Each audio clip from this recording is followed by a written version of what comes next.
Hi. Hi. Welcome to Why Are We Like This, a Heartstopper podcast. I'm Ashley, she, her. And I'm Alyssa, she, they.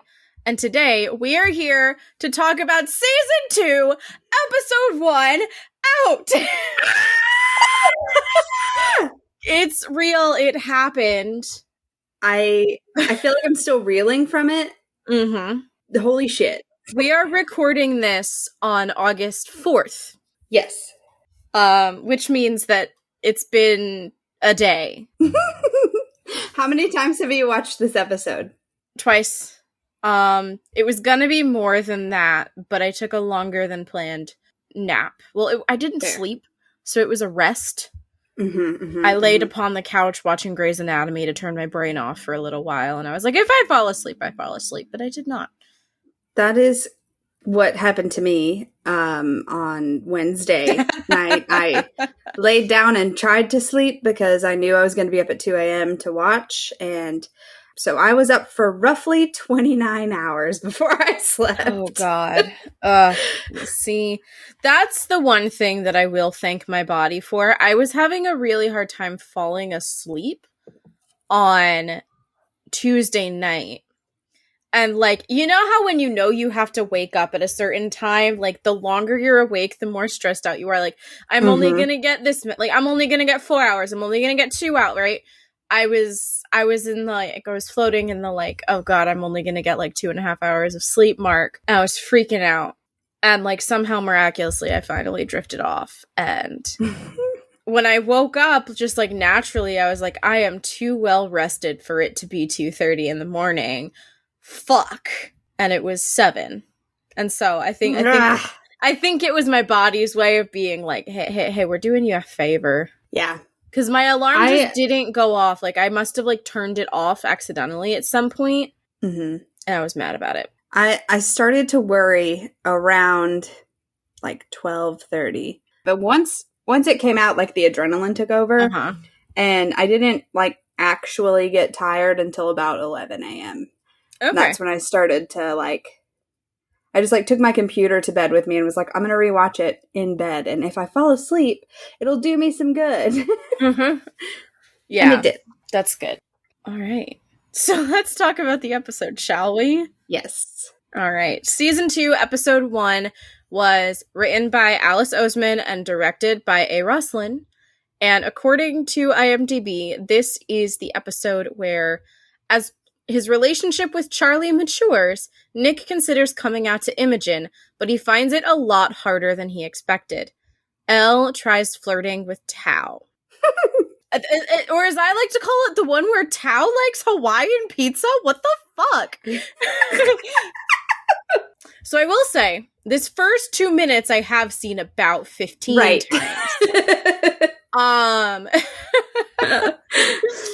So we start with, it's a shot of Charlie's wall, and it's half of the pictures from the photo booth at the beach day from Boyfriend. Which was literally yesterday. I love this idea that they came home and, like, immediately put these pictures up on the wall. Oh, totally. So cute. Adorable. I also love that it starts out silent. Like, it's completely silent here. I mean, we have some, like, outside noises, but, like, there's no score or song right here at this point. Yeah. Charlie's alarm is a vibrate-only alarm? Okay. My note, in all caps, says, are we supposed to believe that this soft-ass vibrate wakes up a teenager?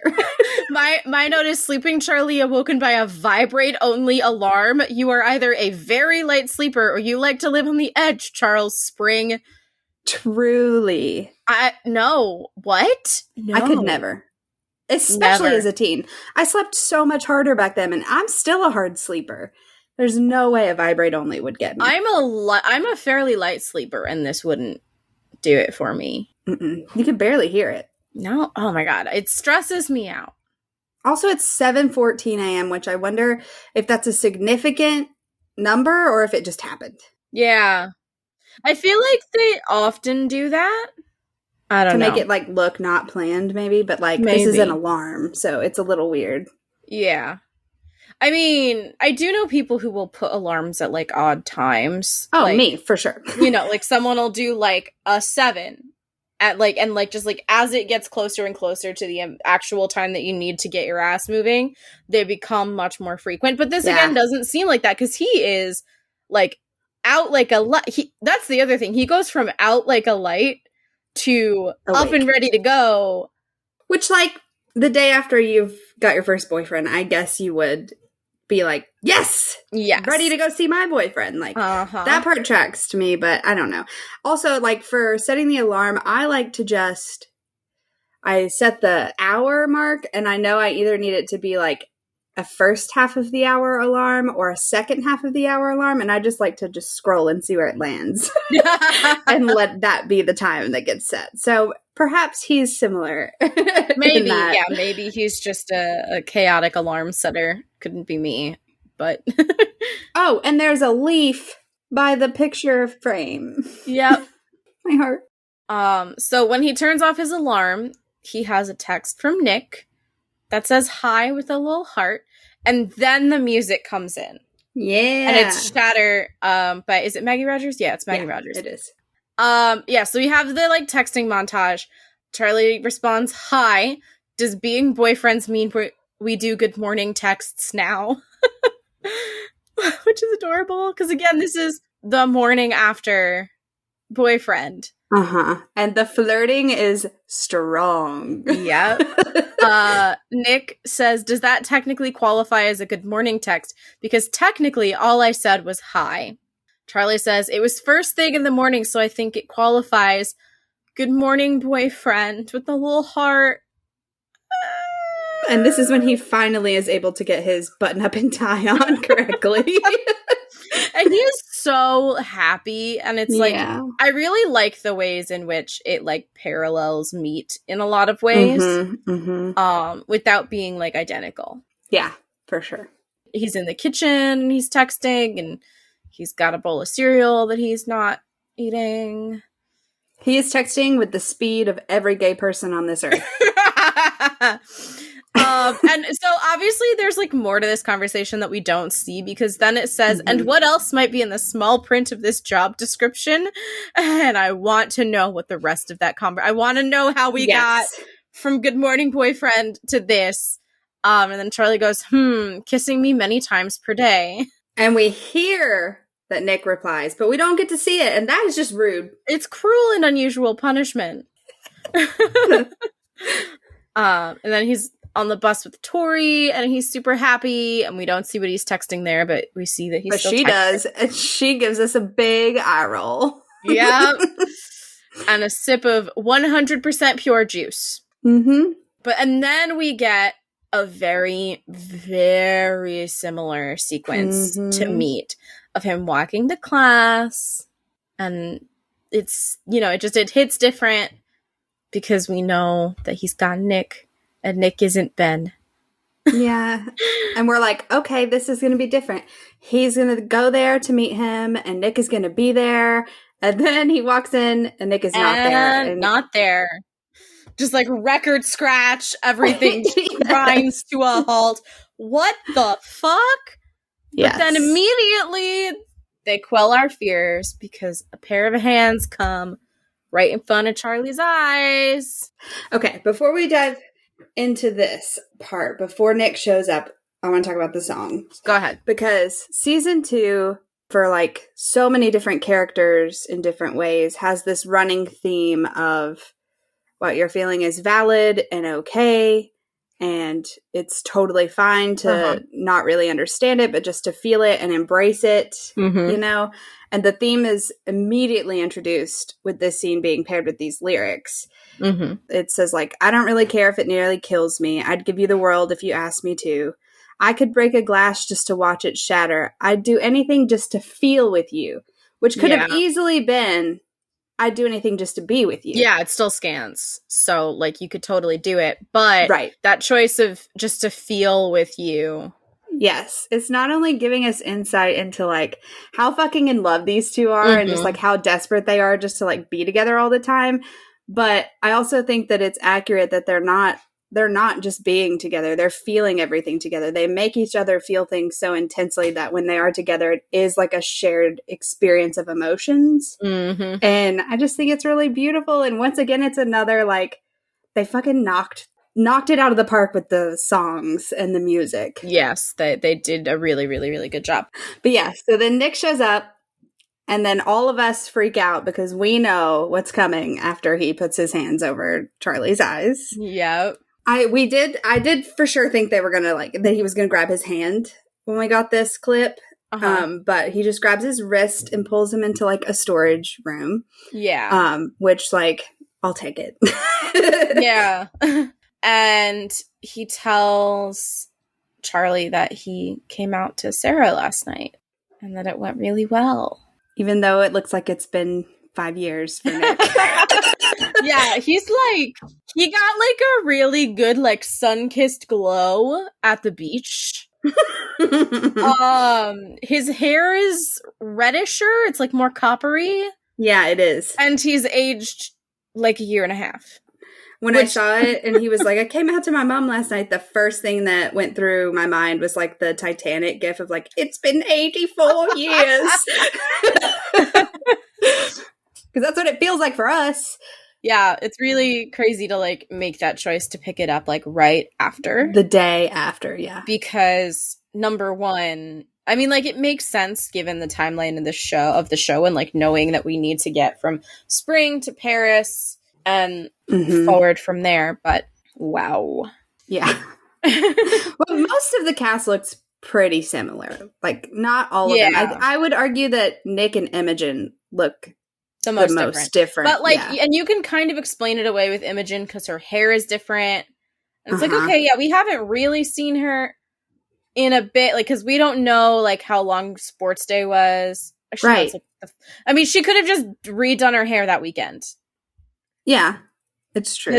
It's like the Monday after sports day. Yeah, I don't know how long it was between like Charlie's birthday to sports day. Yeah, just a lot of questions. And I went back and tried to find some sort of indication of time between those two. Yeah. And I was not successful.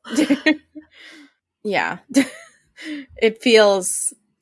It's been much longer than it is. And I do have to keep actively reminding myself, this is literally the next school day.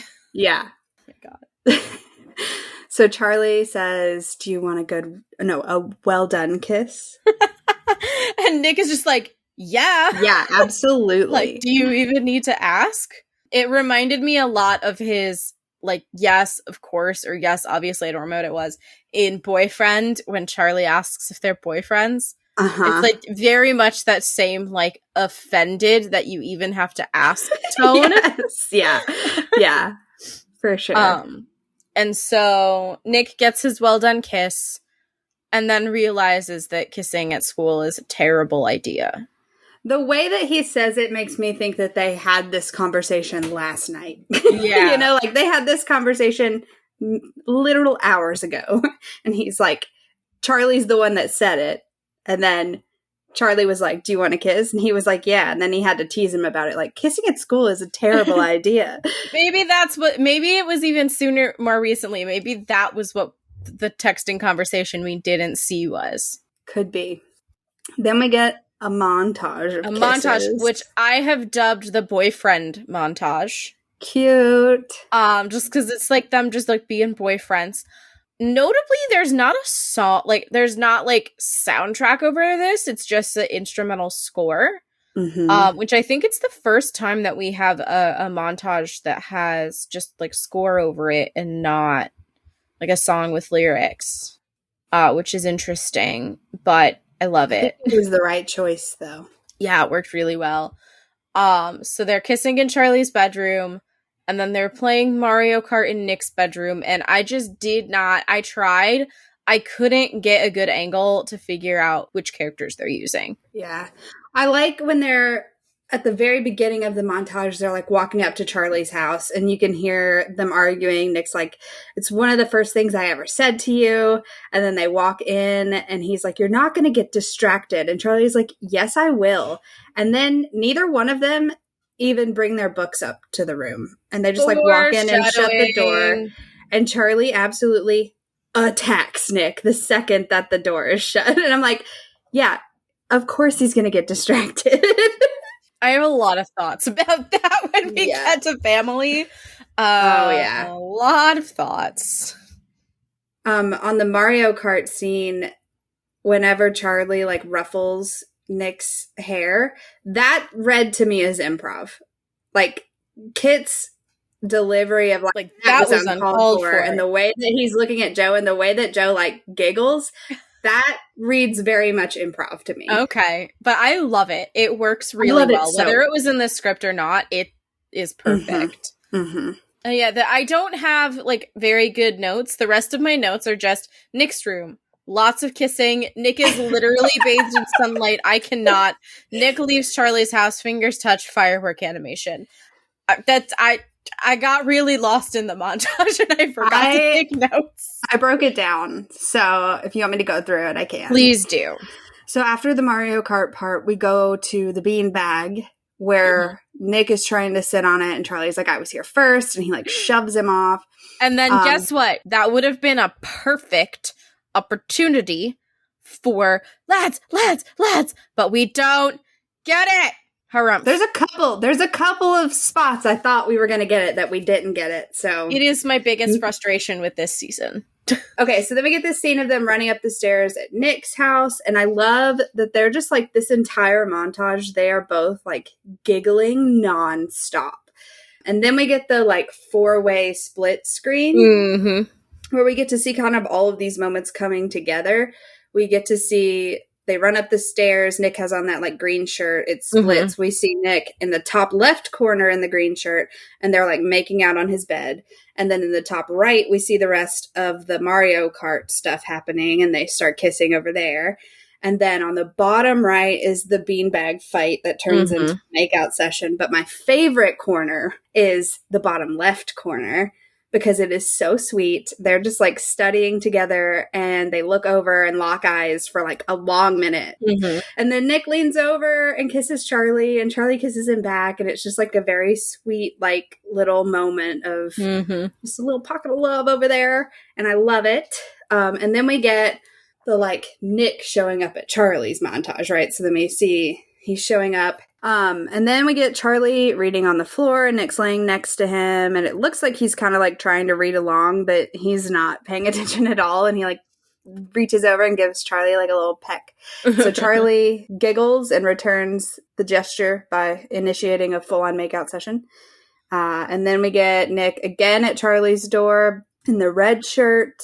This is...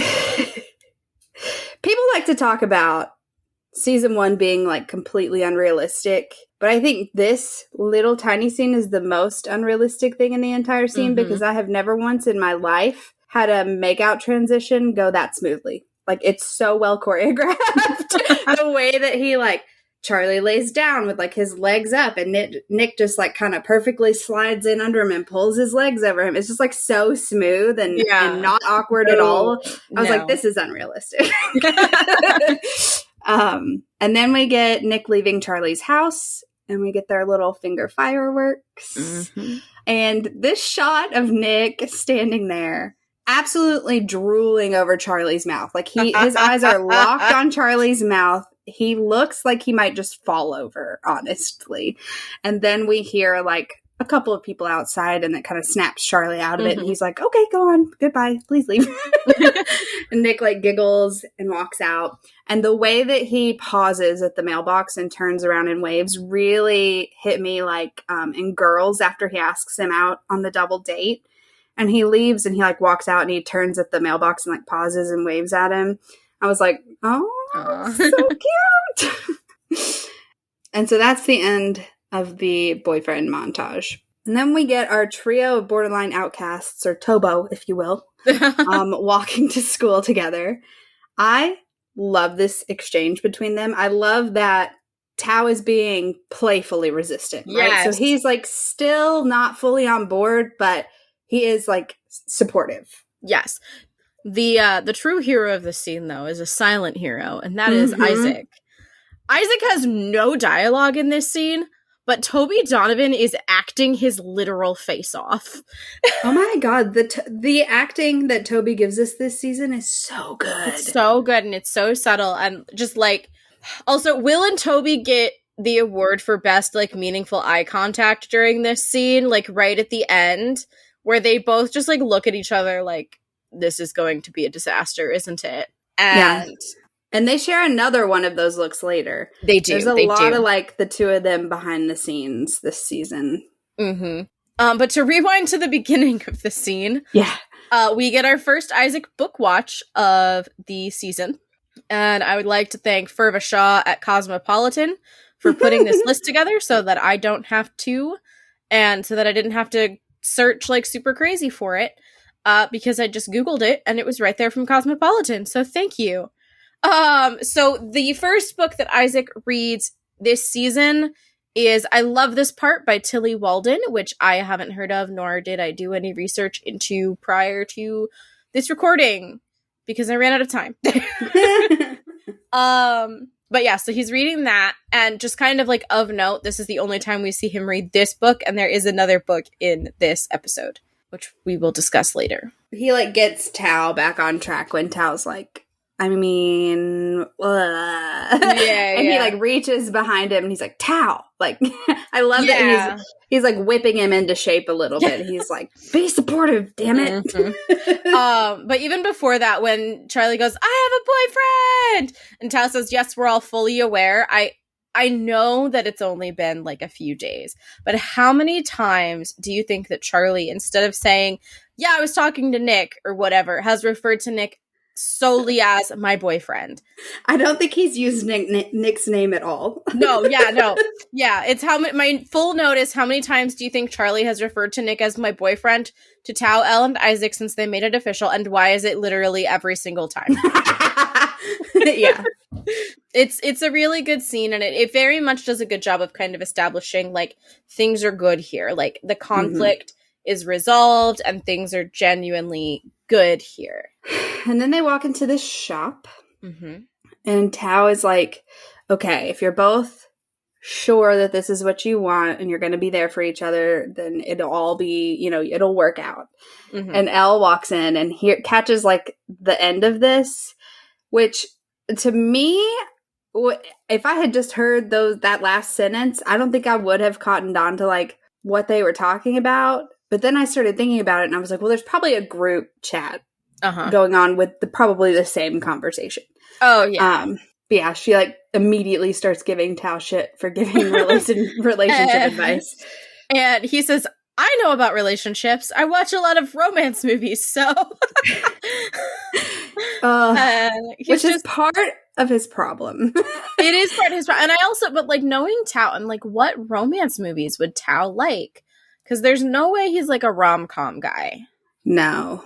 And given his views on Moonrise Kingdom, I'm like, I don't think that you're a big romance guy. I would imagine that Elle is, and that she makes him watch. That is a fair point. That is a fair point. Because like if he's watching romances, they're like tragic romances. Right, yes. He does mention like 500 Days of Summer later, and I was like, I love that movie, but like, damn. Oh, I have notes on, I mean, I don't like literally have notes on that right now, but I have thoughts, which will be you will have notes. I will have notes. I will try not to write an entire 5-paragraph essay about it. We get an instant callback to season 1 with his rude. The battle over the apple juice is so cute, perfectly awkward. I love it, and so here's my thing. So, because the big thing for Elle this episode is the like attempting to flirt with Tao. Yes. And it goes so much better for her when she's not trying than it ever does when she's trying. And I'm like, Elle, what you don't realize is that the two of you are already so deeply in love with each other that it doesn't matter. She's trying to flirt when their entire relationship is already just flirting. Yeah. I do love, though, that, like, the minute that Tao realizes what's happening, he's just like, take it! And literally runs out of the store. He literally runs out of the store. And it's so cute. I'm like, oh, you sweet baby angel. I love how he like grins over his shoulder as he like runs out like It's so funny. And then Charlie picks up a Dairy Milk Oreo chocolate bar. And then he puts it back down. And then he picks it back up again. I would love to have seen Isaac's face a little bit more during that scene because he sits there and watches it all. And we get like a short glimpse of it, but I would have loved, because he would be like smirking. He knew it was for Nick. Oh yeah. Charlie would never buy himself a chocolate bar. No, especially not first thing in the morning. No. Ugh. So then we cut to Nick walking up to the school. Another shot that is very similar to season 1 of him walking up. And you can see, before we hear the other characters or see them, you can see the stress like hit him as soon as he sees them all sitting together at the picnic table. You can like literally see his stomach drop. Ugh. Yeah. And Sai's just like, hey, Nick, and like waves over. I love Sai.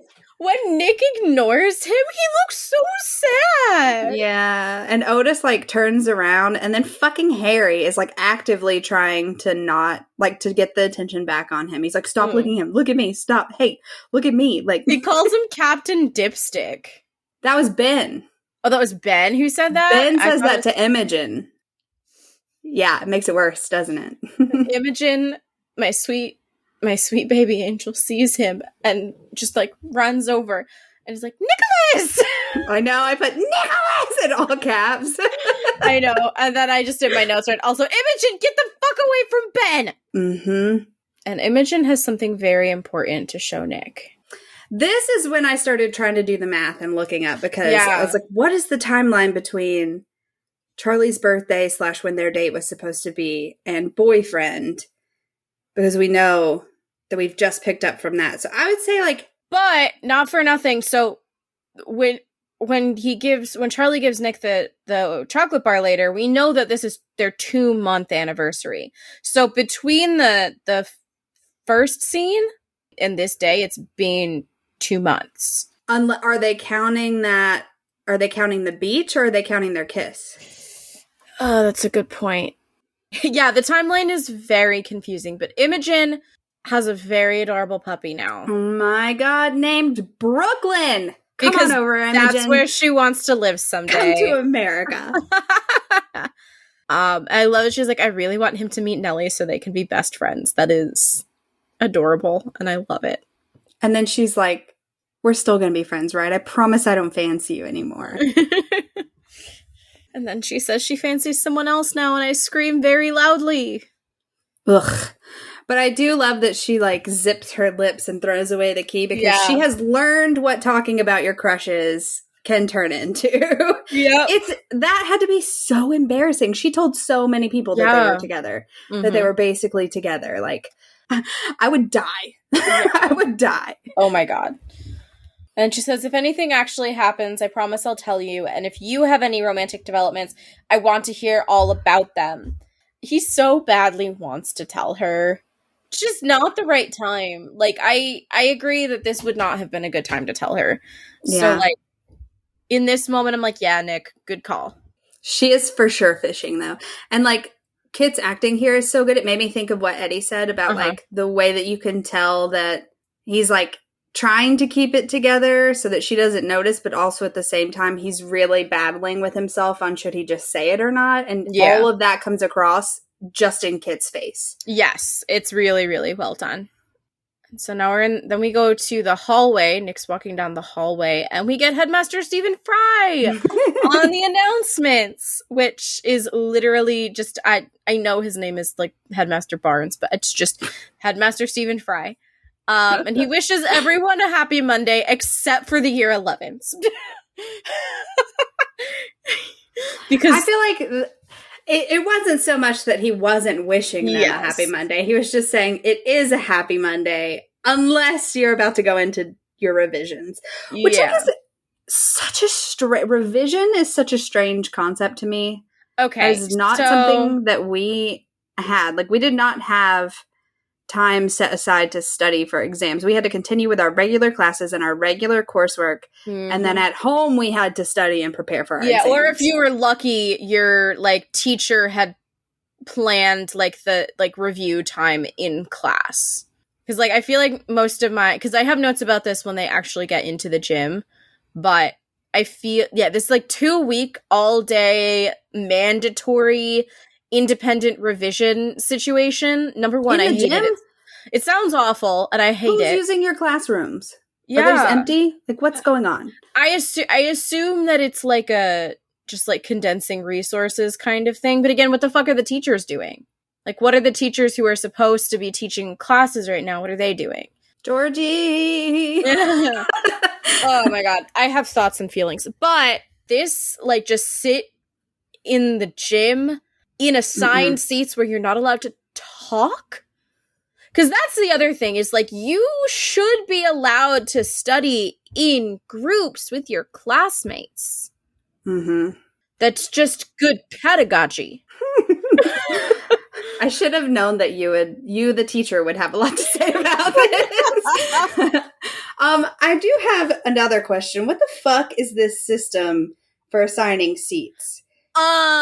This is a system that makes Mr. Farouk's life a lot easier. On like the first day of school or the first day of a new class, like how you handle assigned seats and other things sets a tone in the class and with the students. Sure. And so I feel like this is a very efficient way of Mr. Farouk doing that, of being like, all right, find your seat. It's up on the board. Yes, I get all of that. My question is, how did he assign these numbers? Because the names are in alphabetical order, but the numbers are like 12, 2, 46, It's 7. entirely possible that it's random. What are the fucking odds he gets next to Ben is my other question. I'm so mad about it. Yeah, that's a different thing. But I will say, in my experience with assigned seats, you're gonna end up next to someone you hate. It's how it happens. You never end up with your friends, and you always end up next to or near the person you hate. I, personally, in my 8th grade Spanish class, had to sit next to the same kid that I hated 3 marking periods in a row. That sucks. The teacher then realized what he had done and apologized and gave me extra credit. Do you think that he thinks that they're getting along when they get in trouble for talking? Because they also get paired again in Paris. Yeah. And I would assume that if he knew that they were arguing, he would have been like, oh, don't put those two together. Yeah. But they walk up to their desk, and Ben he would be the guy who just throws all his shit as if he's entitled to the entire fucking area, even though it's a 2-seater. Yeah. It's it's not even like a 2-person table. It's 2 separate desks that are placed next to each other, which is fine. But it's just like, yeah. But they're both pissed. Oof. But I do have a note about this. The fact that he doesn't immediately try and check and see who the other person is on that roster, very unrealistic. But there was no pattern. It would have taken forever to find it. Maybe. I don't know. But still, anytime that there's any kind of seating arrangement, the second thing that kids care about is who am I next to or who am I near? And they are vocal about it. It's also reasonable that he might just be, because in the hallway before the scene starts, when he walks up and Headmaster is like saying that over the intercom and he sees the sign, all the color like drains from him. Yeah. You can tell that he is like so stressed about exams. Yeah. And so like he's probably on autopilot at this point. Yeah. Can we talk about Mr. Farouk now? Quiet! It's great. I love every time that he needs everyone's attention, he just yells quiet. And I love it. It works. And it is an energy that I wish that I had. It's a very different way of, like, very different energy to my energy as a teacher. But, like, there's just something about it that I'm very envious about. He introduces himself. He normally teaches science, but will be supervising their independent GCSE revision for the next 2 weeks. And his rules are simple. No chatting, no phones, no annoying questions. Perfect. When I tell you how tempted I am to reenact this on the first day of school this year, I'm not going to, because it's not worth it. But my God, I thought about it for a good 60 seconds. He says, break my rules and you go straight to isolation for the day. As Nick is texting. I know. While this is happening, Nick has his phone out, and before, right as Nick pulled his phone out, I was like, Nick, oh my God, I knew that Mr. Farouk was just I knew he saw it, and I knew he was very casually making his way directly to Nick. Mm-hmm. And I was so anxious and so stressed out. Two parts of my brain, I was like, the former gifted kid, good student, pleasure to have in class part of my brain, and the teacher part of my brain just meshed. And I was like, I was like, if I were Mr. Farouk, this is what I'd be doing. So I know exactly what's happening. But also, okay, he normally teaches science. Mm-hmm. But this is a general review where they cannot speak to their peers. What if you need assistance and it's English? Math or English. Yeah. It's a very strange setup. And it's also not what's happening in the comics. So I can't even be like, well, it's this in the comics. But also presumably Alice did this based at least in part on Alice's experience. Yeah. It's a very confusing arrangement. And I need someone who is British to tell me what's going on. Yeah. It works really well if you're not overthinking it and trying to figure out all these logistics. Okay, so here's the thing. As a storytelling device, it works great. Yeah. Practically 0 sense. Yeah. And I'm sorry, but I just want my storytelling devices to be grounded in some sense of reality and make sense. Yeah. So while Mr. Farouk is sharing his rules, Nick texts Charlie that he nearly came out to Imogen this morning and says, also, I miss you. And then we get the ruler smack on the desk. Mr. Farouk says, why don't I let you off with a warning, as I hadn't quite finished listing my rules. And then he squares up. Yeah. This is something that only a very specific kind of teacher can do. Mm-hmm. And it is male teachers of a certain build. Yeah. I mean, I understand it because it's you have to come in and set those boundaries day one. Otherwise, especially with a gym full of fucking teenage boys. Yeah. Oh, he does not want to fucking be here. No. He drew the short straw. Yeah. This is something that the teachers don't want to do, because I'm willing to guess that all the other year 11 teachers, what they're doing right now is they're grading. They're grading for the term, and they're getting all of their shit finished up. So, because they have all of this, extra free time. He's pissed that he's here and that he has to do this. I also, again, from a logistical standpoint, don't think it's fair that it's one teacher for the full 2 weeks. Because if you had different teachers on different days, then you as a student could kind of strategically plan. When the science teacher is covering review, I will focus on science so that I can ask for help. When the English teacher is covering, I'll do that, right? Mm-hmm. That is not the case. He doesn't have to conduct the exams, though, at least, because Coach Singh does that. Coach Singh does that, and she looks fucking gorgeous. Looks so good. Oh my God. We're gonna get there. That's a different episode, but yes. Oh my God. I love how supportive Charlie is, even to Nick's almost. He almost came out to Imogen, but Charlie reacts as if he did. He's like, oh my God, you're amazing. Heart. Also, with Charlie, form is noticeably less diverse than it was in season 1. The names are much more standard English, what you'd expect. Mm-hmm, Who names a baby Maximilian? That's what I want to know. And also, so this is another teacher brain logistical question, because Mr. Lang calls Nick's name. And again, it's a storytelling device to show us that Charlie's feeling sad and lonely. Mm-hmm. But it brings to my mind, how is attendance working? Do all of the form teachers just mark all of the year 11s absent, and then Mr. Farouk has his own separate attendance that he has to submit? Or, what's going on here? I don't know. It's weird. But yeah, we see Charlie's frequently used emoji when he's texting Nick. We have the red heart, we have the sunglasses, we have the, like, what I've deemed the party face. It's got, like, the hat and the noisemaker.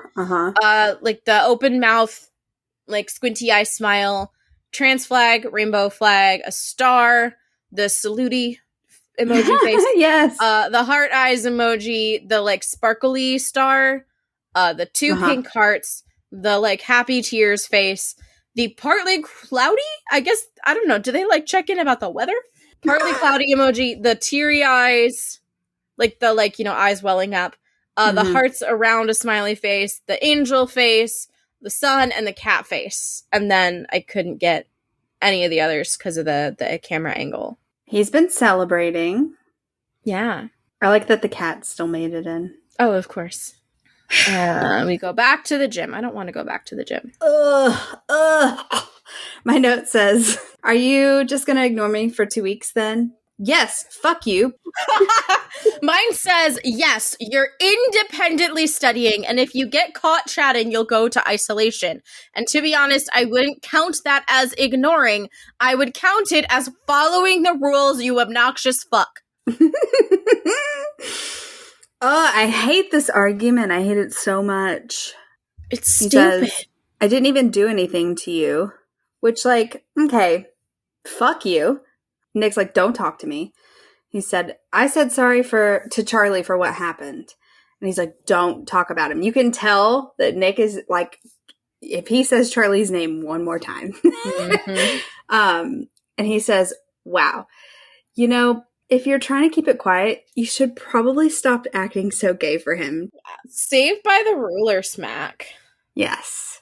Because honestly, if I were Nick, pop pow, right in the face. Mr. Farouk slams the ruler on the table and reminds them of the no chatting rule. Notably does not send them straight to isolation as he previously threatened. You're cutting your legs out from under yourself, Mr. Farouk. Then he walks away and Nick immediately pulls his phone out. Like, you're just trying to go to isolation at this point. I literally wrote, Nick, you're stressing me out. Just follow the rules, damn it. He's lucky it's Mr. Farouk and not Mrs. Greenwood. Oh my God. But we see that 9 minutes have passed since Charlie has sent those messages. And then he's like, oh, hey, that's right. We used to do sports together last week before I quit. I might have an idea. And he goes to Coach Singh's office and says he wants to rejoin the team. And Coach Singh is like on a lunch break or something, so she's like eating some like spaghetti or something. She's like, it's a salad. I couldn't remember. She's like mid-chew and she's just like smiling. It's like this big smile, but also trying not to like have salad fall out of her face. Yeah. She's probably like, Charlie, if you come visit me on lunch one more time, because she was also eating lunch when he quit. Yeah.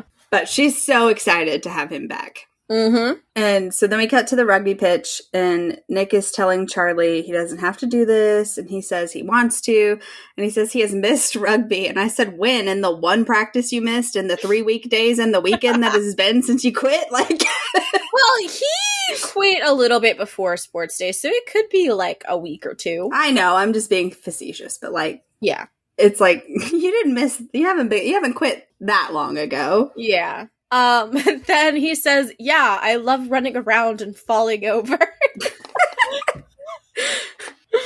Which, like, accurate. Yeah. And Nick says, oh, well, you are very good at the falling over part. And Charlie is offended. Yeah, he shoves him. He's like, I'm good at the running, too. Don't you remember? That's the whole reason I'm here. Yeah. Yeah, my note just says, boys, stop with the obvious flirting in front of God and the entire rugby team. Because you're just out on an open field. Everyone can see you. And who is behind you? Among others, Harry fucking Green. But yeah, so Otis is like so sweet. He runs up and like asks if he's coming back. And he's like, yes, lad. It's so nice. Yeah. And then Sai and Christian are like coming over and they're like gonna try and talk to Nick. And Harry has to ruin it because he's a little attention whore. Truly. He cannot imagine anyone wanting to talk to anyone except for him. I love the, like, head shakes and the look that Christian and Sai share whenever Harry, like, interrupts them and gets in between. They're like, let's just walk away. Like, yeah, it's great. Yeah, my next note just says, rugby ensues. Coach Singh is unhappy because apparently they're not playing like a team, which I choose to believe since I have no idea what's going on. Nick is a little distant with the team right now, and he is, like, once he got the ball, there was like 3 people open, and he refused to pass it and tried to go through by himself. Yeah. And so that sets everyone off, including Coach Singh. And I was like, this is so on brand for Otis that he gets so fired up about this, because he got fired up in season 1 about Charlie and the tackling. He yells at Nick like 4 times before Christian finally is like, Otis, just fucking drop it. Let it go. He's very competitive. Yes. He's a very tiny, very angry boy. I love it. I love him. But yeah, they're not playing well, and it's a problem, which is gonna come up in later episodes. And Charlie is worried about it. Yeah. So then we cut to outside of Higgs, and it's Tara, Darcy, and Elle. And I rewatched season 1 leading up to season 2 and realized Tara has had this tiny tie the whole time, and I did not notice. I didn't either. Notice? I have no idea. I love the tiny tie. So they're like Egg and Elle on about Tao. And this is where we get that line from the trailer where she's like, Tao is the worst person to have a crush on. So Darcy suggests that being weird is how Tao expresses his romantic feelings, which, given future episodes, is 100% correct. And she says, personally, I can relate to that. And then, like, smirks at Tara. Yeah, because Darcy flirts by freaking trying to jump scare her girlfriend with a trumpet. Yes. Also, before that, she says that Elle deserves to have the perfect romance like us. And I was like, oh, that hurts knowing, like, all of the issues that they're going to have this season and, like, the struggle that they're going to have. But, yeah, it's a rough one. But then Tao shows up. Yeah, well, before Tao shows up, Tara suggests that she try to flirt with him.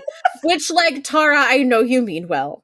But this is the literal worst advice to give to anyone. Like, just flirt with them is terrible advice. If they weren't best friends, maybe, but, like, they already have this dynamic. I think what she's trying to tell her to do is just try to move it in that direction just a little bit and see how he reacts. Yeah. Instead of, like, it's terrible advice if it's, like, a random person that you hang out with every now and then or something. Yeah. But, like, as close as they are, I can kind of understand why this is the advice. Yeah. But I just think, like, in terms of, like, high school romance, like, telling someone to flirt, I'm like, but do they know how? Because this is the thing, is because it backfires miraculously for Elle. Miraculously is not the word I want to use. It backfires. Yeah, like, horrifically. Yeah, that's the word I was looking for. It doesn't go the way that she plans for it to. And by the end of the episode, she thinks that she needs to start putting some distance between them.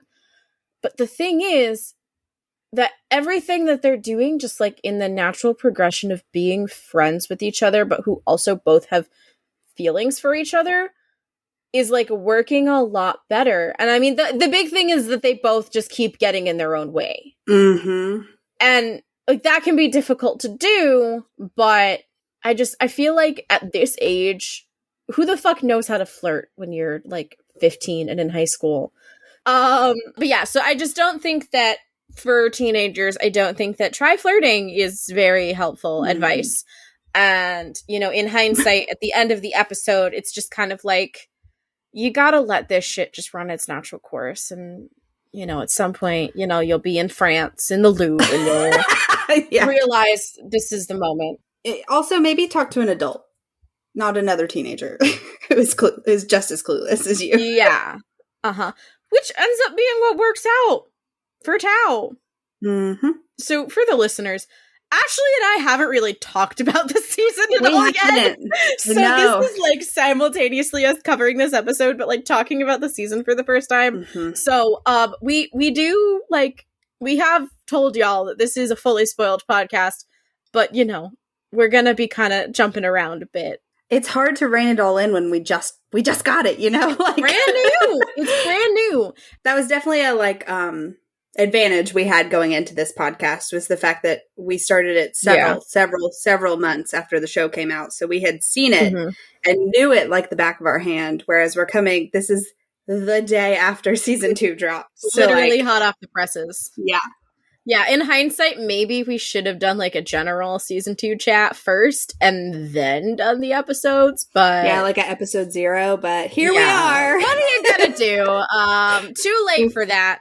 Right, so Tao appears, and they start walking home, and Elle, like, literally is, like, holding onto his arm. Mm-hmm. Like, they're not, like, fully, like, you know, being escorted on a promenade, but it's, you know, it's close. Mm-hmm. And so Tao says that everything is normal, which we all know. And I screamed. Which we all know on this show is code for I'm falling in love with my best friend and I don't know what to do about it. Everything is normal. Don't look at me. I'm fine. Everything's normal. And he like covers it by saying that his mom wants him to get a haircut. And my note here in all caps says, "So do we all, Tao. So do we all." Yes, when he says, my mom has been on me about getting a haircut, what he means is Twitter has been on me about getting a haircut. Yep. Oh my God. It's so funny though, because my friend Kiara, you know, she has like a job and you know, significant other. And so she hasn't been able to just drop everything and watch this. Mm-hmm. And so she's, you know, like watching it like episode by episode. Oh, what torture. Oh my God, I know. When she was watching the first episode, she was like, oh wait, so they didn't cut Tao's hair? And then she got to this, she's like, wait, unless. And I was like, unless indeed, Kiara. Unless indeed. And like, really, it's killing me because there's things I want to talk to her about that I can't. I really struggled on like our Instagram stories yesterday, being like, should I just go for it or should I chill out until people have to? And I was like, you know what? If the show is out and you haven't watched it, you should know to be cautious on social media. Yeah, I'm just going to go for it. I normally subscribe to like a 2-week buffer rule, but like if you're following accounts that actively, it's like, this is what we are about. Yeah, it's what we do. Like if you haven't muted the spoilers, then that's a you problem. And like I'm saying that fully having been in the past the person who got a spoiler because I didn't mute like the tags or whatever. I did put alerts before I shared like the first 4 minutes. Yeah. When it came out, I was like, ooh, I want to put this up, but I know some people are not going to want to watch it because we were so close. Mm-hmm. So I put up like a before the video post, another one that was like, the next one's a spoiler. Don't watch it if you don't want to see it. Yeah. Tao is so confused by her flirting. So confused, but she's trying too hard. So it's, like, really unnatural. Yeah. And, like, he knows that she's flirting, but also his mindset is almost worse than Charlie's about believing that she could be flirting with him. Mm-hmm. And he, like, short circuits a little bit. Mm-hmm. I was like, are these fireworks or is this Tao's brain short-circuiting? Both. Fireworks for Elle, short circuits for Tao. And then Elle's mom like lays on the horn, is like, hey, come on. And like she leaves and Tao's like, what the fuck just happened? Yeah. He's just like looking around and like almost like sputtering. Yeah. What? Again, his brain has turned to mush because it has short-circuited. Mm-hmm. Oh my God, the next scene. This is my favorite scene of this episode, I think. I have a different favorite scene. We'll talk about it. And it's entirely because of a certain character's delivery of a certain sentence. I know exactly what you're talking about. But, so we go into the locker room. Everybody's leaving. And Charlie's like, I got you a present. And pulls out the chocolate bar. And then we all squeal. Mm-hmm. Nick is like, low-key panicking that he didn't realize. You can tell that he's like, fuck. And he does not have a present for Charlie. Yeah. But I also, like, this goes back to, like, us saying, like, oh, well, what are they count? What is Charlie counting as the 2 months? Because a lot of people aren't going to count, especially when there's such a big gap, aren't going to count the first kiss. They're going to count when they make it official. Yeah, but in boyfriend, Nick already thought they were boyfriends. That's true. It's a little bit fuzz. This is why you need to, like, when you have the conversation of, are we boyfriends, or are we boyfriend and girlfriend, or are we girlfriends, or whatever the fuck, you need to establish what are we recognizing as our dating anniversary. Mm-hmm. Charlie is, of course, like, brushing it off. He's like, I didn't want it to become a thing. And Nick is like, it could be a thing, though, because Nick is one giant rugby lad shaped sap. And he, you know, he is the, like, I'm going to get you a gift every single month. It's another month I had with you. Like, yeah, that's like, they'll be like, you know, they'll be like 80 years old and Charlie's still getting month-iversary presents. Yeah, exactly. I'm crying just thinking about it. I'm sorry. Never mind. We need to move on. I love the way that the, like, light radiates out from the chocolate bar as if it's like the most, like, as if it's the holy fucking grail. Because it is to him in that moment. Beautiful, and I love it. And this is where I died.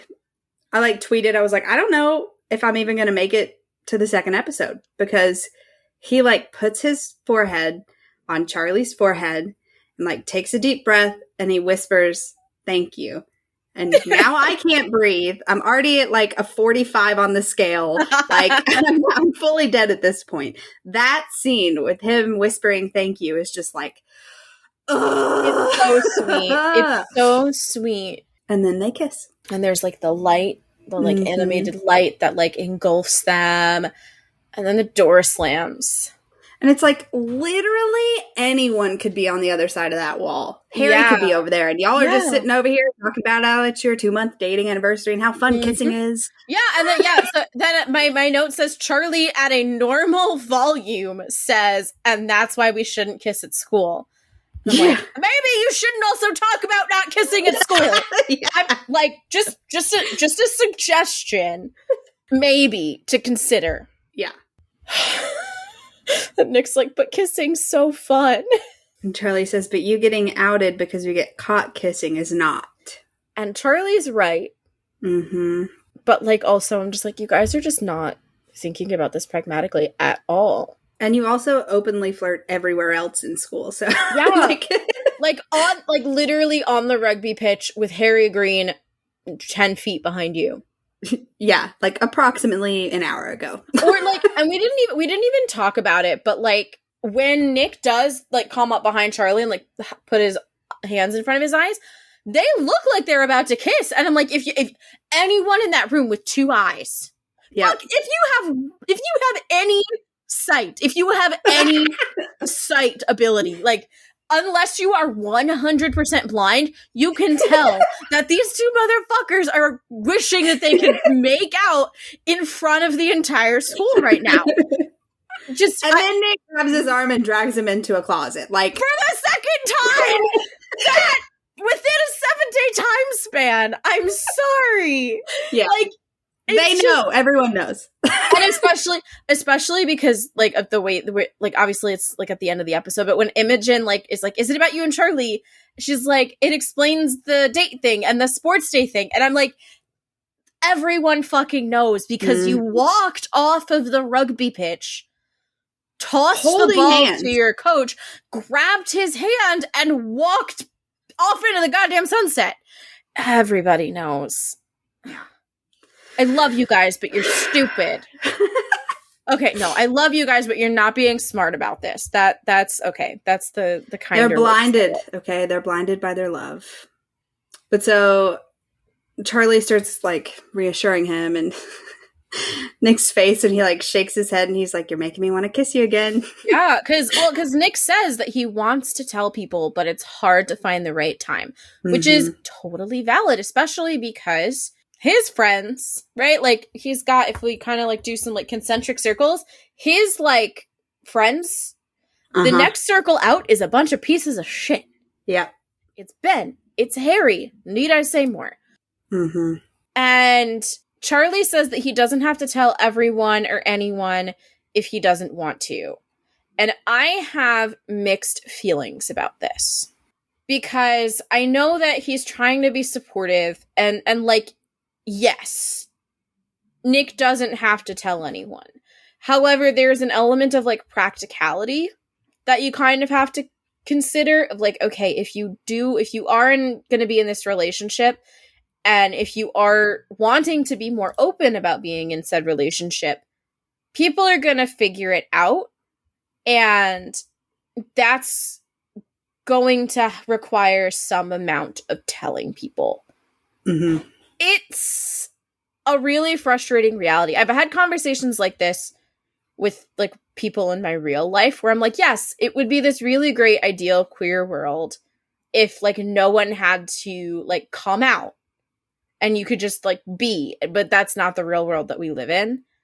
And it's really difficult because Charlie basically in the same conversation is saying, you don't have to tell anybody, but also that getting outed because we get caught kissing is not going to be a good experience. Right. And like trying to find that. And I think what Nick is trying to do is finding that balance. Mm-hmm. And I know that Charlie is just trying to be supportive here, but I'm like, yes, but you got to be realistic about it. Also, this is at least the second time that we've heard Nick say he wants to. Yeah. And he's saying, you don't have to if you don't want to. Like, but he's telling you actively that he wants to. So yeah. It's almost like you're trying to talk him out of it at that point, which I think it kind of leans into some of Nick's anxieties that he has later in the season about it all. Yeah. And I also think that it leans into like Charlie not wanting the attention that it's going to bring him by association. Exactly. Because and that's kind of like where the talking out of, like trying to find that ground where both of you are safe and happy. Yeah. Mm-hmm. Almost as if it is important to have conversations with your relationship partners. What a weird concept. What communication? What's that? But then Nick says that if they're out by the time they go on the Paris trip, they can kiss on the Eiffel Tower. And any thought of not telling people has gone out of Charlie's brain. Yeah, he's just like... he's just in like a French little fantasy. Yes. Yep. Body is here, mind is in the Eiffel Tower. Oh, yeah. No, like, he's just, like, fully playing Paris by Taylor Swift in his head. Like, he's got the, like, love montage. Yeah, that's what's I am glad it wasn't Paris. I'm glad it wasn't Paris or Lover. I was very much like, I do not like that these are the songs that people are saying it's going to be. We will talk about that later. Yeah. We cut to the living room in the Spring house. There's lots of sleepover snacks. And we hear a slurp. I love that that's how we know she's in the room. Before we even see her, we hear the slurp. Mm-hmm. She does not intend to join the sleepover festivities. She's going to be up in her room, which, like, is totally fair. Have you have siblings, right? Yes. Have you ever, like, partook in, like, a siblings, like, sleepover? Yes. What is the age difference between you and your siblings? We're all a year and a half apart. Okay, because I crashed my sister's sleepover, and she's 5 years younger than me, and that was a time. Yeah. Yeah, we're all pretty close in age, and so, like, I never really hung out with my younger brother's friends, but my older brother's friends, like, I knew of them from school, you know, and, like, we all would, like, ride to school together and stuff, so I knew them a little bit, so I hung out with my older brother's friends sometimes when they came over, but not like in this, like if it was like a sleepover in the living room, like this type of environment, I probably wouldn't have, but I grew up on a farm. So like we would like go ride 4-wheelers or like, you know, like it was very different. Yeah. Yeah. But apparently Jane and Julio are away for the weekend. Yes. Which doesn't happen often. And Charlie says that Tori could invite her friends over, but Tori says she treasures her alone time. I feel that. Yeah. I think Charlie is coming out strong, like, in this season because he's so daring straight away to have friends of, you know, they didn't approve this. A co-ed sleepover while they're out of town? No. Yeah. Unacceptable. Yeah. No. Problems all abound. Charlie, this is the first time that we hear Charlie saying that everything needs to be perfect. Mm-hmm. And this is something that comes up a lot in this season. This idea of Charlie needing everything to be perfect or saying that everything is perfect, even though, like, looking at it, we know that it's not. Right. And I think that it's an important thing to be thinking about, especially as we're considering, like, moving forward. One of my notes later is that Alice is planting seeds for season 3 early. Yes. Yep. She is taking the season 2 and 3 renewal and running with it. Mm-hmm. Because there are things that she is planting that, like, if you read the comics, we know aren't going to get paid off until season 3, possibly even season 4, depending on how that goes. That's another thing, is that they might move it along a little bit more in season 3 just because we don't know. We don't know if we're going to get a season 4. Yeah, but also, not for nothing, depending on how well this does, I wouldn't be surprised if they greenlit season 4 out the gate. I'm not going to think about it. I'm refusing to put any investment in it because I don't want to die. Yeah. If it doesn't happen. Yeah. But yeah, so we see this kind of starting to appear here, and we can see Tori starting to be worried about it, which she is right to do. Yep. And then Charlie explains that he's helping Nick come out to one of his oldest friends. And I just want to know what the conversations with Tao and Elle and Tara and Darcy and Isaac were like in the lead up to this. There weren't any. There weren't, because they have no idea what the fuck is going on. Like, no, they're like, did you invite someone else? Like, why did you not tell them that Imogen was coming? Why would you just spring that on them? Yeah, like, especially Imogen, of all people. Yeah. Oh my God. But I guess he probably doesn't. Anyway, I'm going to talk about that later because there's a scene coming up. Yeah. But I love that. Okay, so Nick rings the doorbell. Charlie goes to get it, and he walks in. He says, I made cupcakes. Yes. Nelson cupcakes have entered the chat. I want some Nelson cupcakes. Yeah, they look good. They do. So we see that Tara, Darcy, Isaac, Tao, and Elle are, like, also all here. So because I've only watched it twice, I haven't, like, picked up on all of the little, like, bits of conversation that are happening. But Tara says, if you were a worm, that's weird. Which means that Darcy asked Tara if she would still love her if she was a worm. Yes. I was like, yes, we're getting the worm discussion. And of all of the characters, Darcy would be the one. Yes. She would have seen a TikTok. Yeah, 100%. And been like, I'm going to ask Tara that and see what she says. Yeah. And also, before everybody shows up, though, when it's just Nick and Charlie hugging, Tori is their number one fan. Yes! She's just like, just grinning and drinking her, whatever she's drinking. She's all of us watching that scene unfold. My God. I was like, she's their number one fan. Mm-hmm. I love it. But yeah, so I also squealed at the worm line. Yeah. And then the other thing that I kind of catch is that I guess Tao's mom gave him some bao buns. Yes, which I had to Google. Yeah. They sound delicious. Yeah. But they are Elle's favorite. Mm-hmm. Specifically, Tao's mom's are Elle's favorite. Yes. Isaac tries to, like, throw a piece of popcorn into Tao's mouth, and Tao doesn't catch it. Yeah, I love how Isaac's like, it's the height. You got to get the height, and then throws the flattest throw. Yeah. Oh my God. I love Isaac so much in all of this. But yeah, so the conversation that happens is that Elle says she's going to move into Tao's house just so that she can have his mom make these bao buns for her every day. And Tara and Isaac agree. Mm-hmm. They all want this food every day. And Tao's just like, well, we only have one spare room, so... And this time, I think this is good. She goes, so... we can share your room. And Tao nearly has a stroke. He really does. He really does. I love that this is like such a hypothetical joke of a conversation. And he's like, no, my mom would never allow that. We can't. What? No. Help. Someone help me. Get me out of this conversation. And Tara helpfully does by saying that Darcy's mom hates people coming over. Mm-hmm. But then Darcy, like, here's that and is like, we are not talking about my family. Yes. Uno reverse card. Tara's mom lets us have sleepovers all the time. Yeah, we get this, like, it's like a fraction of a second where her face, like, kind of freezes up, and then she's like, but we have sleepovers at your house. Like, yeah. Move on from that conversation.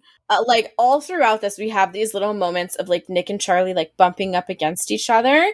Like, and first it's their knees, and then it's their shoulders, and then their fingers. And it's just so sweet. I love this so much. I know I talked about it when we recorded the trailer stuff, but, like, the fact that here we are again in Charlie's living room on this couch, side by side, and he looks down and he wants to touch Charlie. This time he can, and he does. Mm-hmm. And we get, like, full-on, like, little firework sounds instead of just, like, the little hovering glow and hiss that we get in season 1. Yeah. And it's just like, they've come so far. I love it so much. And their little faces, the way that they're, like, smirking at each other. It's so cute. And we get, like, we get a shot of Isaac, who is kind of looking around and seeing, like, Nick and Charlie being all, like, coupley, and Tara and Darcy being all coupley, and even if they don't know it yet, Tao and Elle being all coupley. And he looks annoyed. Like, not even sad. He's, like, a little bit, like, irritated by it for a brief moment. I feel so bad. I just want to hug it. Like, he's really feeling the seventh wheel feelings at this point. But also, Isaac Bookwatch, he's finished his previous book, and he's now on to a new book, Ace of Spades by Farida Abike Ayamide. Cool. Which is a book that I have heard a lot of very good things about, and I just haven't picked up yet. Do you know the premise? Yes. Okay, so Barnes and Noble description. When shocking secrets are blasted out to students at Niveus Private Academy via an anonymous texter, 2 students' lives are turned completely upside down on the cusp of graduation. However, they soon realize that ACES happens to only be targeting Black students. In fact, the only 2 Black students in the elite private school. This twisty ride of a thriller will leave you reeling as you uncover the disturbing secrets lurking in the dark corners of the school and will linger with you long after the last page. Okay, I found a different blurb that I think ties it into this scene really well. Yeah. It says that the book has sex and relationships and sensual encounters between gay, queer, lesbians, bisexual, and heterosexual characters on every single page. So he's literally surrounded by couples, including in his reading right now.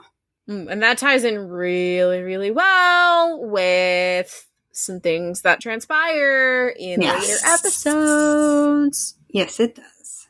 Cool. And this is where I have my rant of why did no one tell anyone that Imogen was coming? Like, why? Yes. However, this comedy of errors does make for some excellent acting. I still think that this line could have been given to us. Oh, I'm not even talking about that. I'm not even talking about Darcy's line. I'm talking about Isaac's face. Isaac makes some very good faces. Anyway, the doorbell rings and everyone goes to see who this is. Yeah. And Imogen is there, and she seems a bit intimidated. Yeah, a little overwhelmed. Well, first of all, every single person at this sleepover just answered the door. Yeah. I would also be intimidated. Yeah. So Nick tells Charlie to give her a tour of the house. Yeah. Which mostly, I think, means just taking her to the living room so she can put her stuff down. And you can hear him be like, there's snacks. And on this tour, you will find snacks. And Tara asks, she's like very like calmly and subtly like, so does she know about you guys? And at this point, I'm like, oh, no one knows what's going on here. Yeah. It's a bad idea. Everyone should have been involved. It's a disaster waiting to happen. It really is. And he says, no, we're going to tell her tonight. And then Darcy. It'll be fine. She's an ally. Kizzy's motherfucking face is so perfect in this shot. It's perfect.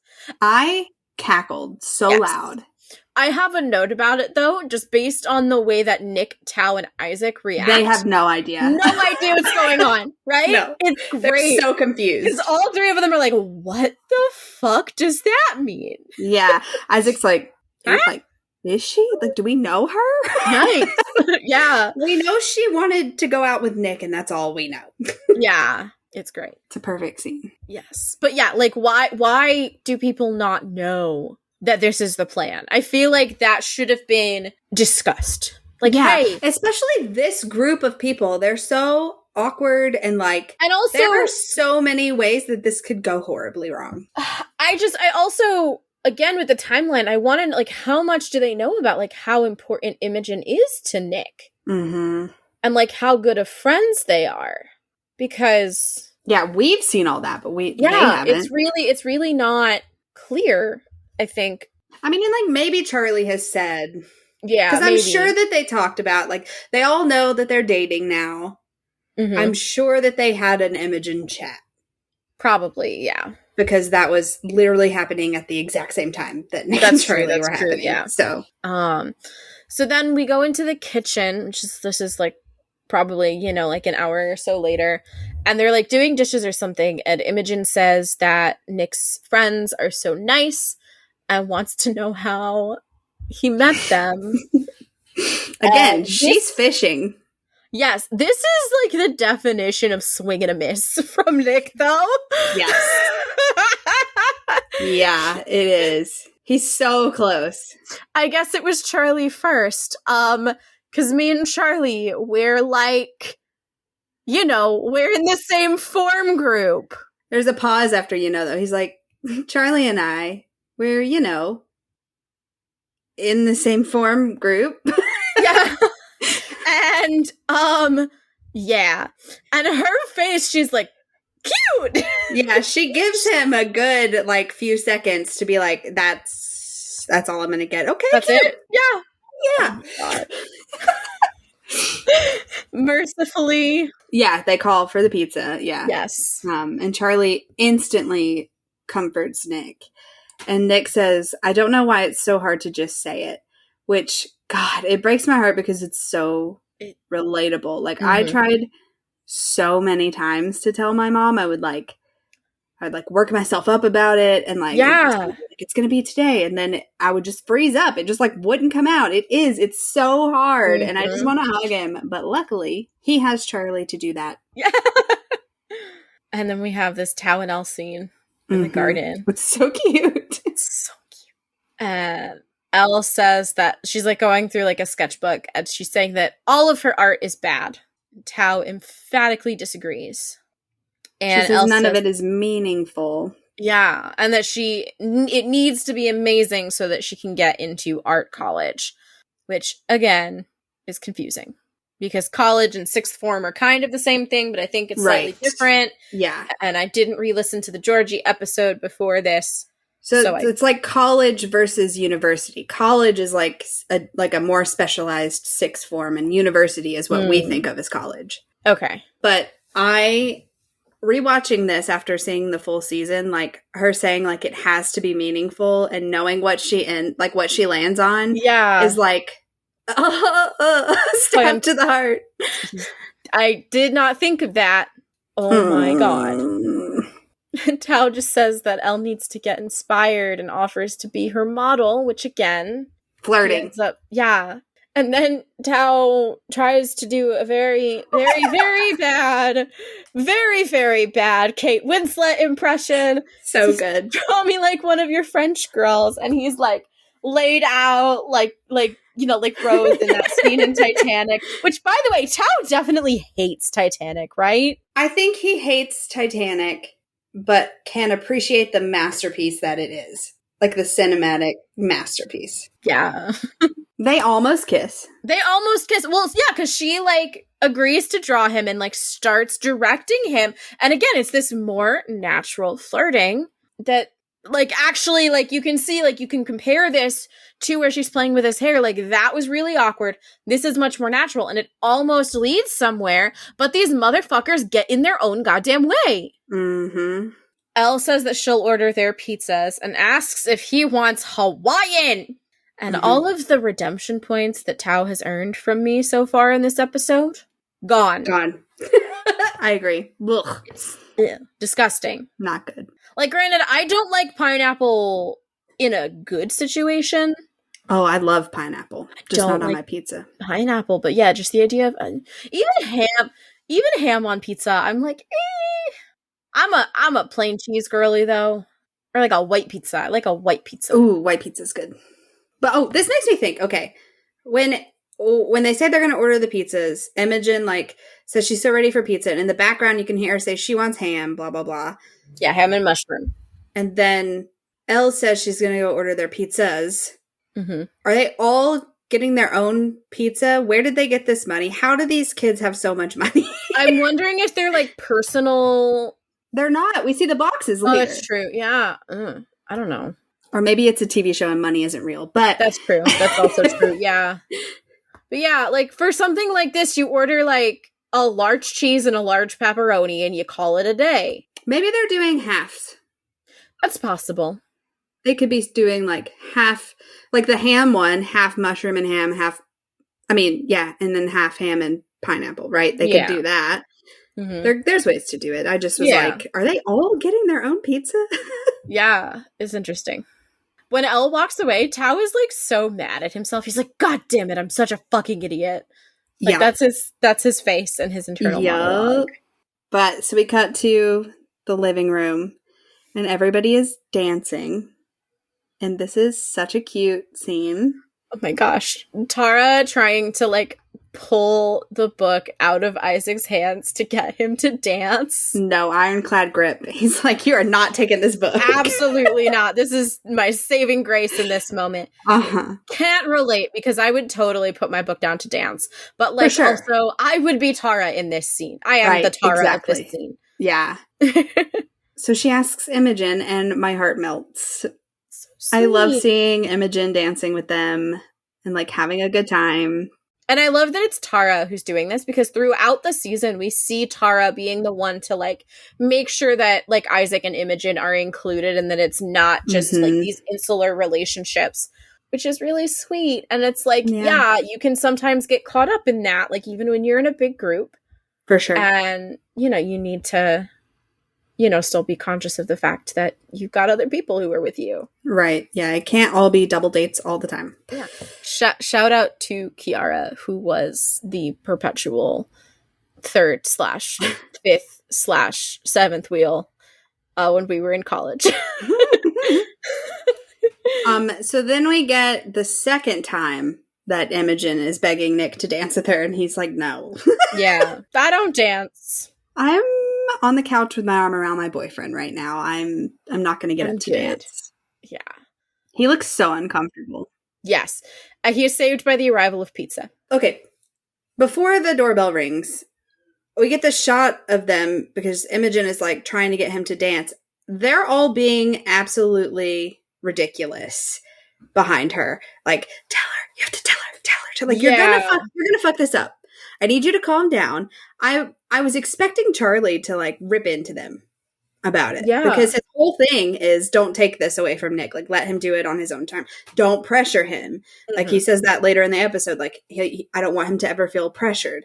Like, this is pressure. This is a lot of pressure. And I'm surprised that he didn't say anything at all. Yeah. And especially it contrasts so much with when he ends up actually telling them, where they're like really supportive and like, yeah, you got this. It's a very different, this is a very like urgent, like you need to tell her right fucking now energy. And it's like, Nick does not need this shit. Right. You are his friends. And then Nick goes out to the garden where Tao still is. Pouting. Yeah, pouting to let him know that the pizza's there. I love that Nick just keeps trying to bond with Tao and Tao just finds a way to shut it down. Yeah. Because like they're talking about how Elle's thinking about going away to this other school for sixth form, and Tao's like she's gonna get in, but she's still worried about it. And Nick asks if it's gonna be weird for them if they're apart. And this is where I wrote, Alice is planting those season 3 seeds early. Yeah. Because this is something that we're seeing in the comics that are like the recent updates of like him not knowing what he wants to do, where he wants to go to university, and like his concerns about being away from Charlie being a big part of that. So I'm like, you are taking this 2-season renewal and you are running with it. Yep.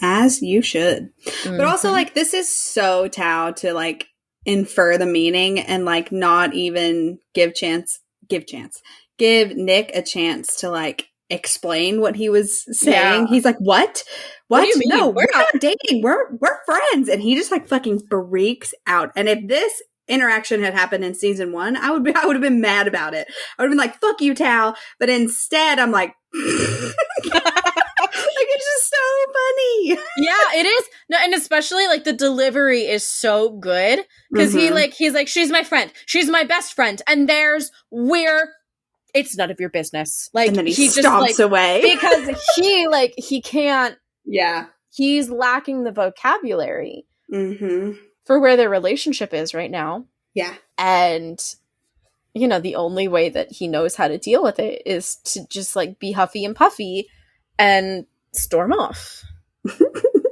So funny.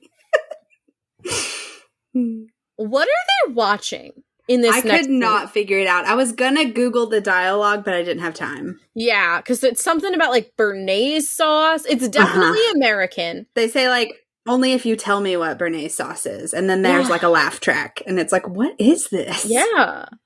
And also, like, not for nothing, this dialogue sounds kind of bad and the delivery is kind of bad. And I wouldn't be surprised if it was written, like, if it's not part of an actual show and it was written for the episode and they just, you know, hired some, like, whoever people to do it. And then while they're watching, Imogen asks where the bathroom is, and Nick sees this as his opportunity. So he's like, let me show you. And he, like, lets Imogen kind of points her in, like, the direction of the stairs. And he, like, turns around and everyone's like, you got this! Yeah. Like, Darcy's like, go. Like, this is cute. I like this. It's sweet. It's encouraging. Isaac just gives him, like, a big smile and a thumbs up. It's really sweet. This is beautiful, but the earlier stuff was too much. Yeah. Like, they were laying it on way too thick, and they need to remember that milkshake cafe discussion where Elle was like, you know, just because y'all are ready doesn't mean I am. Yeah. Like, just because they're all out doesn't mean that everyone is ready to, like, tell everyone everything, you know? Like, let him take his motherfucking time. But I think that this was a good decision to get, like, to take her and have a one-on-one conversation. Yeah, no, like even without Charlie. I don't love the like, let me show you where the bathroom is, because I'm like, this bitch gotta go. Let her go. And then he stands in between the bathroom and her, so she can't go. And I'm like, this is stressful. Like, let her pee first, and then talk to her before you go downstairs. Oh my God. But it's great, though. It is, like, the perfect Nick Imogen scene, because he's like, there's something I want to tell you, and he, like, starts trying to explain, and she just word vomits. Is this about you and Charlie? Oh my God, I should have let you say it. It's kind of obvious, and, like, it totally makes sense with the whole date thing and the sports day thing. You didn't like me because you're gay. I love it. I love it. Her delivery is so good, too. She's great. It's perfect. And then Nick's like, well, I'm bisexual, actually. Yeah, and there's, like, this, you see her face, like, slip, and you can tell she's like, this is about Nick, and then you can see her, like, come back to the present before she just hugs him. Yeah. So sweet, though. She says, I'm sorry, I don't actually know how to react. And he says, this is good. And I'm like, yes, if you don't know how to react, like, just be supportive. Love. Just be supportive, and then the rest will fall into place. So that was really good. I love the part where she's like, is it about you and Charlie? And then she smacks her mouth like, fuck, shit. I relate to that. Like, like, you can genuinely tell that she feels bad, that she just, like, got caught up in her emotions of it all. And it just, like, she just opened her mouth and, like, but she's learning a lot from all of these experiences. So also when they go up the stairs, we get the shot of them, like, their feet going up the stairs. Why do they have their shoes on? You're lounging on the couch and stuff, like, blankets are out, you're watching TV. My shoes would have been long gone. Yeah. And also because we very frequently see Nick and Charlie take their shoes off when they first go into Charlie's house. So I think his house is carpeted too. Ugh. Whatever. Another note on the great acting here. I love her face when he's like, okay, well, I told you about Charlie, so now you have to tell me about your crush. And her mouth just like drops open and she gets really awkward. Like, such a perfect acting decision to be like kind of like swaying back and forth, like, yeah. And then she says, okay, fine, it's Ben. And the music dies. The Nick's face just like completely crumples. I wish we could have seen, like, I want to see that deleted scene. Like, how did they get back downstairs from that? What? Yeah, like, what'd he say? Yeah. Maybe she was like, okay, get out of my way, I have to pee now. Like, yeah, and he just like went back downstairs. Yeah. Oh my god. So then we go to the living room, and everyone is either asleep or trying to sleep, and Elle and Tao are like on opposite sides of the room. Mm-hmm. And Elle like tries to look over at him, and he just like rolls over. I know, like, is this did he see her look at him and this was his reaction, or did she just happen to look over at the time that he was huffy and puffy? Really, because I don't imagine, like, they didn't fight. Like, there's no reason for him to like roll his eyes and scoff at her like that. Yeah. I feel like that was the motion he was in, and she happened to look up and see it, and then she was like, oh, okay, he's got his headphones in, he's rolled over, I can open up to Tara and Darcy about this now. Yeah, and so she does. She says that the flirting didn't work, and that she thinks that she needs to try and get over him. And I'm like, Elle, my sweet baby, that's not how this works. Number one, she gave it like 2 days. Yeah. And also, like, there were signals. Like, he gave signals back. It was just awkward, and y'all didn't know how to proceed. Yeah. Again, they just keep getting in their own ways. Mm-hmm. But Tara and Darcy, like, hug her, and they're just, like, there and, like, supportive. And, like, they don't say anything. Like, they don't tell her, like, you should try this, or they don't agree with her. They just are there. And I love that. And then we pan down to this shot of Nick and Charlie, again, that we got from the trailer. And I was like, I knew it. I knew these dorks were sitting there next to each other, texting each other. Like, they could just whisper. Yeah. But this is, like, really cute. I've also totally done this before. For sure. You know? But, like, Nick just texts, I told her. Which, like, she told you, but okay. Yeah. It counts. Leave him alone. And Charlie says, OMG, with 7 hearts. Yes, I counted. That's like my whole thing. Mm-hmm. And Nick says, coming out is a lot harder than I thought. Charlie just reaches his hand over and Nick takes it. And it's just really sweet. This is one. Okay, so I've mentioned this a couple of times in this episode already, but a lot of the, like, negative feedback that Heartstopper gets is that it's, like, unrealistic. Like, it's too rose-colored, right? And I think that Nick's optimism around coming out in season 1 is, like, a big part of that. Like, people think, like, oh, he's just going to come out, it's going to be sugary sweet. And it's interesting to see how they have flipped that in season 2, where Nick is, like, actively coming out, but he's really struggling and finding it really stressful. And Charlie is the one who has the rose-tinted glasses, who is saying, like, he can protect him and keep him from all the bad stuff. And, like, we'll get to that later. But, like, it's just interesting how it's completely flipped in this season. Yeah. And then you know that they just, like, held hands all night for the rest of the night. Yeah, so cute. And we didn't say Imogen and Isaac were, like, curled up together on the couch. So cute. But yeah, so this is where we obviously are laying the seeds of, like, Nick is really, really gonna fucking struggle this season with coming out. And Charlie is gonna struggle to be realistic about it. Yeah.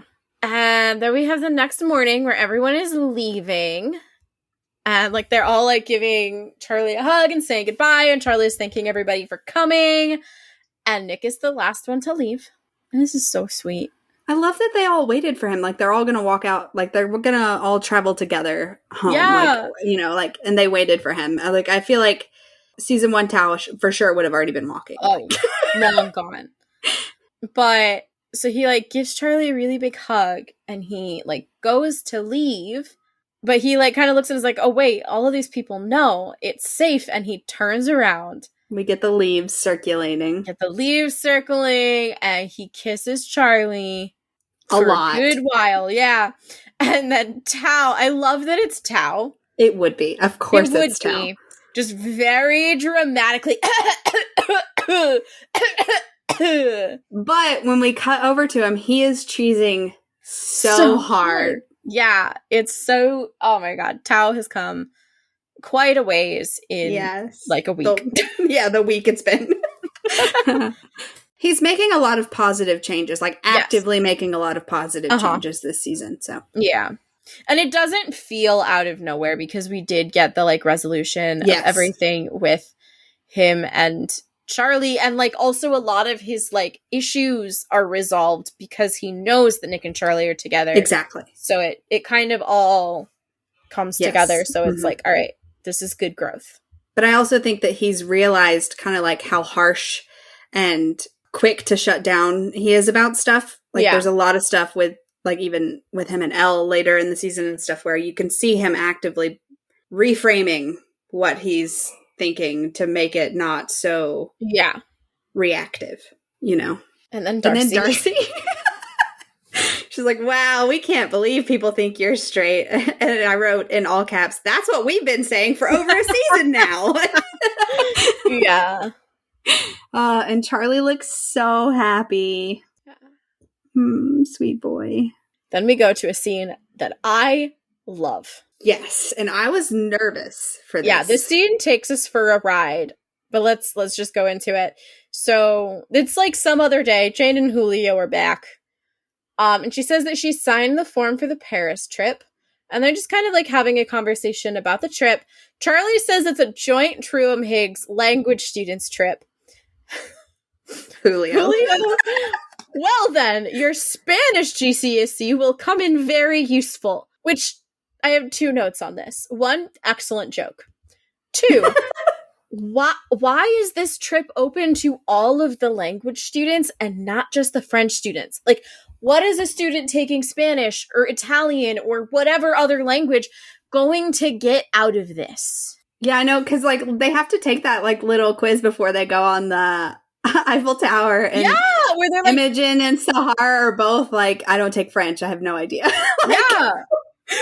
How does this work? It's so, oh my god, I like this. I like had this thought at first, just like with this, you know, little interaction, and then when we get to the Eiffel Tower where they have to like do the translations before they go up, I'm like, why is this not just for French students? Like, what the actual what? Yeah. I think it's interesting that there doesn't seem to be much of a conflict around Paris at all. It strikes me odd that Jane is not resistant in this at all. She's like, oh, I signed that form, so you're good to go, without any animosity. Like, they have not fought about it or anything. So it's just, she strikes me as the person who would be like, like, do you really need to do this? Like, you're not even taking French, Charlie. Like, you know? I wonder if that conversation has happened already. But she doesn't, like, I feel like if it had, she would have been like, I signed the form, you know? She's more like, oh, hey, I signed your form. Like, it doesn't sound like there's any animosity in it, like she had been worn down, you know? Yeah. But I like Jane in this scene. Yeah. I actually, in the next episode, have some hot takes about Jane as well. Ooh. We'll talk about it. I spent like 10 minutes trying to make a post about it and then just I do that. It's like, no, I gotta let this go. Yeah. So in any case, so Charlie decides this is the time to tell his parents about Nick. Okay, but also he's pouring this bowl of cereal. Did you clock how much milk he puts in this? Because it's barely any at all. It's like he's making a cup of tea, the amount of milk he puts in. He just like dash of milk. Like, but I mean, I guess we know he's not going to eat it anyway, but that's true, yeah.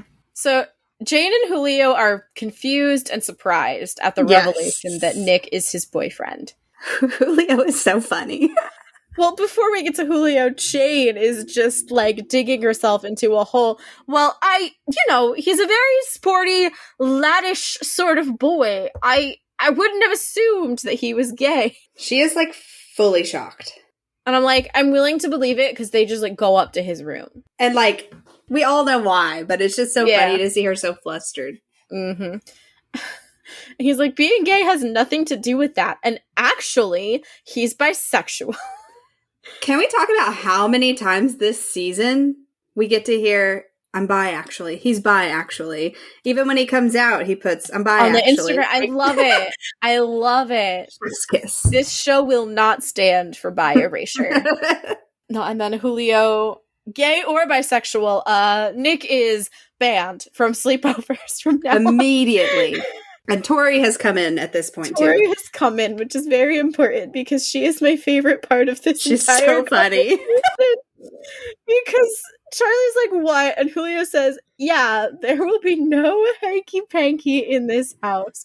And Tori is disgusted. Yeah. Please don't say hanky-panky. So good. And Charlie's like, I'm out of here. At the mention of hanky-panky, goodbye. Yeah, there's like a little like back and forth about how Nick is going on the trip. And Julio says, bedroom door open at all times. And that's when Charlie announces his departure. And Julio says, no hanky-panky till you're married. And Tori, the delivery on this too, she is, stop saying hanky-panky. Yeah, and her face is perfect too. She's like, it's the perfect balance of being pissed off that he has said it again after she has already said no, and being fully disgusted that he's saying it at all. Just like, yes. And like, even Jane, Julio looks at her and she's like, no, just no. Like, well, okay. So here's the thing, because I can fully imagine. Here's what's going on, right? Tori, our asexual queen, it just doesn't even want to think about the notion of sex at all. Yes. Right? So she's just like, no, right? Jane doesn't want to think of her kids doing that. Engaged in the hanky-panky, if you will. Yeah. And Julio's being practical and realistic. Exactly, yes. I thought it was such a funny detail to have Jane also be like, no, yeah. Just fucking stop. Yeah. I'm not ready. I'm not ready to talk about it. I don't want to talk about it. I don't. It's so painful. It hurts. She's such a good sister. God damn it. She goes up to his room and she's like, so you're telling people and you're not worried? And she's already crying. Already, like, the tears in her eyes and, like, her voice is shaky. And Charlie's like, about what? She's like, about getting bullied again. And I wrote it down. He says, it's not going to be like when I got outed. We just want people to know we're together. I'm going to do everything I can to make sure that Nick doesn't have to deal with what I did. I can protect him. I can make sure that he never feels pressured or stressed or scared. Everything's going to be perfect. And this is all spliced with Nick, like, walking home on cloud fucking 9. Yeah, and it's... Charlie, no. You cannot protect him from the world. You just can't. It's the same issue of he couldn't protect you from the world in season 1. Yeah. And it's this other thing, and this is like a very teenager first love idea of like, I have Nick, we're in this relationship now, it's going to solve everything. Yes. Nothing else, like nothing is going to be wrong anymore. And it's just like knowing what's ahead. It's like, oh, but the worst is yet to come, Charlie, and it hurts. Like, it's just so hard to watch him, like, fully thinking, because he, like, genuinely believes it. It's not like he's, like, in denial. Like, he fully believes that everything's gonna be perfect and that he can protect Nick.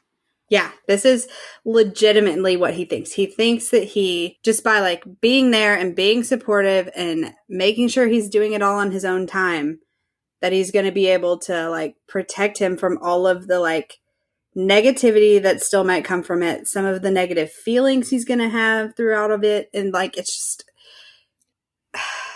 It hurts me. It hurts so much, because, like, obviously we want it to be true. Like, that's in a perfect world, but there are still people. And I think that, like, we'll hear Nick saying this exact thing to him later, but, like, there are always going to be the Bens and the Harrys and the bullies of the world. There's nothing that you can do about that. Or even just like the people who are gonna like gawk. Yes. Tori is tore up. She is us in this situation. You know, like she's feeling all of these things that we've just said. And like, how do you say that to him? He's doing so much better. He's been through so much. He's finally like seemingly, right, doing so much better. And how do you be there to support him and like, you know, help him through it, but also realistically tell him like, you're living in a dream world and you need to come back to reality without just completely breaking him all over again. You know, like it's such a hard position to be in. Yeah, it's really, really rough. And I'm gonna transition us into something else because I don't want to talk about it anymore. Yeah, please. So, right, the episode ends on this heartbreaking note. Mm-hmm. But that means that now we can talk about our favorite quotes. I would probably have the exact same one for this. I had a few, but you know, I couldn't pick anything other than it'll be fine. She's an ally. Same. The delivery, the setting with everybody there, the boys being all confused. Yeah. Kizzy's face. It's so good. Yeah, absolutely. Where did you fall on the scale? I landed at like a 4. Oh. I was very close. So here's the thing. I feel like some of the ending kind of like balanced a lot of it out for me. I don't know. It didn't fully do it for me. Okay. I really enjoyed the episode, but it's just it's a 4. I'm going to be totally honest with you. I'm not sure that there's a single episode of this season that gets less than a 5 from me. That's fair. This one I gave an 86, as in I am 86th. We're out of Ashley is out of stock. All right. We have no more Ashley. That's fair. No, it's a good one. There's just something about it that I'm like, the end just kind of like absolutely guts me. It's a good one though. It's a really strong start to this season. Which is a phenomenal season. It's a very good season. And I am really excited that we're talking about it. Yeah, it feels really good to be talking about season 2. I'm really excited to get into this season. We had a lot of comments and have had a lot of people message us and say that they really like it whenever we have guests on. And so we do have more guests lined up. Mm-hmm. Something really exciting is that we have decided that we're going to be launching a Patreon in September. So keep an eye out on Instagram for some more details about that.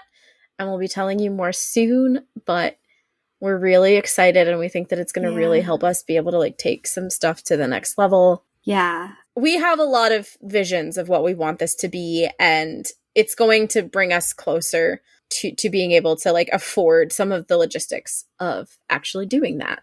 Yes. And we have some very, very fun rewards that we're planning for you guys. Yeah. So that'll be really fun. So more info on that coming. Yes. And Instagram will be the place to look for that. And maybe Twitter, if Twitter, A, still exists, and B, if Ashley feels like it. But Instagram for sure is home base. So yes. We both use and like Instagram, so. All right. Well, that just about wraps us up for this episode. And of course, this is a bi-weekly podcast by 2 bisexuals, and we will be back in 2 weeks for season 2, episode 2, Family. Woo! There's going to be a lot to talk about. If you want to follow us online, we are at Why Are We Cast on all social platforms. And if you like this, please consider rating and reviewing us. And until next time, bye. Bye.